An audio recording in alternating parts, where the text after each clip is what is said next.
नमस्कार दोस्तों, आज हम आपको लेकर चलते हैं राजस्थान की राजधानी जयपुर। जयपुर से करीब 11 किलोमीटर की दूरी पर अरावली की पहाड़ियों की चोटी पर स्थित आमेर फोर्ट। आमेर का किला राजस्थान ही नहीं अपितु भारत के किलों में से एक। अरावली की पहाड़ियों के बीच इस किले की नींव राजपूत राजा मान सिंह प्रथम द्वारा 1589 ईस्वी में रखी गई। उनके उत्तराधिकारी राजा इस किले का विस्तार और नवीनीकरण का कार्य करवाते रहे। जयपुर शहर को बसाने वाले राजा जयसिंह सेकंड के कार्यकाल यानी कि 1727 में यह किला बनकर तैयार हुआ। बहुत संख्या में यहाँ देशी व विदेशी पर्यटक घूमने आते हैं। इस किले पर चढ़ने के लिए सीढ़ियों का निर्माण किया गया है। ऊंचाई पर होने के कारण ऐसा प्रतीत होता है जैसे यह किला आसमान को छू रहा हो। यहाँ राजस्थानी कला वाद्य यंत्रों से निकलने वाली आवाज़ मानो यह कह रही हो, मारो रंगीलो राजस्थान, मारो छबीलो राजस्थान। यह आवाज़ यहाँ आने वाले हर पर्यटक के दिल में बस जाती है। यहाँ बने ऊंचे ऊंचे गेट ऐसे लगता है जैसे हमें इतिहास की कहानियाँ सुना रहे हैं। इन गेटों पर लगे लकड़ी के किवाड़ 500-600 वर्ष गुजर जाने के बाद भी वैसे की वैसे दिखाई देते हैं।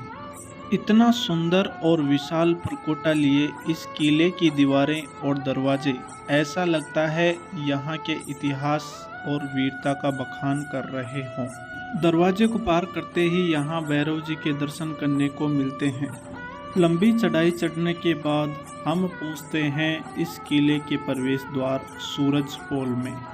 इसके सामने के प्रांगण को जलेबी चौक बोला जाता है तथा सूरज पोल के दोनों तरफ 2 तोपें रखी हुई हैं। जलेबी चौक के प्रांगण में युद्ध में विजय प्राप्त होने पर सेना का जुलूस निकाला जाता था। यह जुलूस राजसी परिवार की महिलाएं जालीदार झरोखों से देखती थी। उगते हुए सूर्य की किरणें दुर्ग में इसी द्वार से प्रवेश करने के कारण इसे सूरज पोल कहा जाता था। इसी प्रांगण में सेना की परेड का आयोजन होता था। महाराजा जिसका निरीक्षण करते थे। इसी प्रांगण में सीढ़ियां ऊपर की ओर जाती हैं। सामने एक विशिष्ट द्वार है जो संतरियों द्वारा सुरक्षित रहा करता था। सुरक्षा सशक्त होने के कारण इसे सिंह द्वार कहा जाता है। गेट पार करते ही दीवान ए आम दिखाई देता है। यह जनसाधारण या आम जनता के लिए प्रांगण था जिसमें राजा जनसभाएं होती थी एवं जनसाधारण की समस्याएं सुनी जाती थी, उनका निवारण किया जाता था। इसके दक्षिणी दिशा में 27 कचहरी स्थित हैं। इसके पास में ही राजा व रानियों के स्नान घर बने हुए हैं जिसमें इत्र डालकर स्नान किया जाता था। इनकी खिड़कियों से झांककर बाहर की तरफ देखने पर अद्भुत और खूबसूरत नज़ारा देखने को मिलता है। जहाँ पर पानी भरा हुआ है उसे मावठा झील कहा जाता है तथा बीच में जो पार्क है उसे केसर क्यारी बोला जाता है। रानियाँ इसका उपयोग घूमने के लिए किया करती थी। इनसे दिखाई देने वाले बाहर के नज़ारे के बारे में तो कहना ही क्या। महल में बनी जालीदार संगमरमर की खिड़कियां बहुत ही अद्भुत हैं। इन खिड़कियों से दिखाई देने वाला यह नज़ारा पर्यटकों के अंदर ऐसी अमिट छाप छोड़ता है जिसे वह कभी भूल नहीं पाते हैं। इसका अगला द्वार गणेश पोल है जिस पर भगवान गणेश विराजमान हैं। इस द्वार के ऊपर सुहाग मंदिर स्थित है जहां से राजवंश की महिलाएं दीवान ए आम में आयोजित समारोह आदि का दर्शन झरोखों से करती थी। गणेश पोल के दरवाजे बहुत ही मजबूत हैं। इसमें लकड़ी के ऊपर लोहे के नुकुला उभार दिया गया है तथा चूने की दीवारों पर जो पेंटिंग है वह वनस्पति रंगों से रंगी गई है।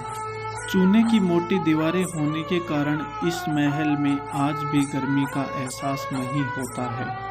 गणेश पोल के अंदर चलते ही सामने हमें एक पार्क दिखाई देता है जिसे मुगल गार्डन भी कहा जाता है तथा इसका दूसरा नाम चार बाग भी है। इसके दक्षिण ओर हमें एक महल दिखाई देता है जिसे शीश महल कहा जाता है। यह बहुरंगी अवतल शीशे पर अति सुंदर मीनाकारी व चित्रकारी करके बनाया गया महल है। इसे जय मंदिर के नाम से भी जाना जाता है। रात्रि में मोमबत्ती के प्रकाश से यह महल झिलमिलाता हुआ दिखाई देता है।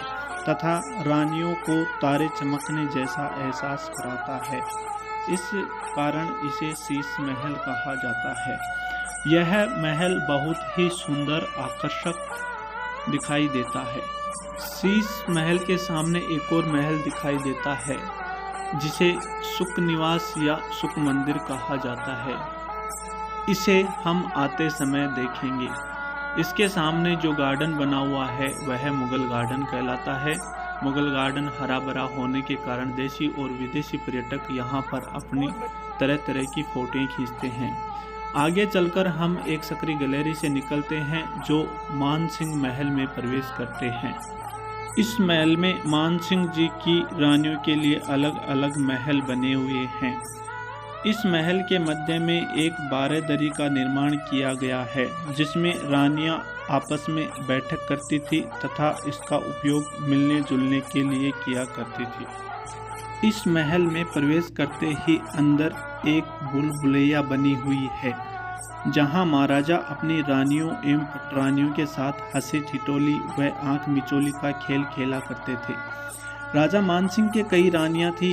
जब वे युद्ध से लौटकर आते थे तो सभी रानियां उनसे सबसे पहले मिलने की होड़ करती थी। ऐसे में राजा मानसिंह इस भूल भुलैया में घुस जाया करते थे। जो रानी उन्हें सबसे पहले ढूंढ लेती थी उसे ही प्रथम मिलन का सुख प्राप्त होता था। इस महल से जयगढ़ दुर्ग में जाने के लिए एक सुरंग बनी हुई थी। इसका प्रयोग युद्ध काल परिस्थितियां होने पर राजवंश के लोगों को सुरक्षित जयगढ़ दुर्ग तक पहुंचाने के उद्देश्य से किया गया था। लाल बलुआ एवं संगमरमर से निर्मित यह आकर्षक एवं भव्य दुर्ग 4 विशाल प्रांगणों से बना हुआ था। इस दुर्ग के चारों ओर सुरक्षा की दृष्टि से 15 किलोमीटर की दीवार बनी हुई है। इस किले के चारों तरफ एक गांव बसा हुआ है जिसे आमेर के नाम से जाना जाता है। यहाँ बहुत सारे प्राचीन मंदिर स्थित हैं जिनमें से एक विश्व प्रसिद्ध मंदिर है मीरा मंदिर। इस मंदिर में भगवान कृष्ण जी की मूर्ति के साथ मीराबाई की मूर्ति लगी हुई है। ऐसा पहला उदाहरण यहाँ देखने को मिलता है।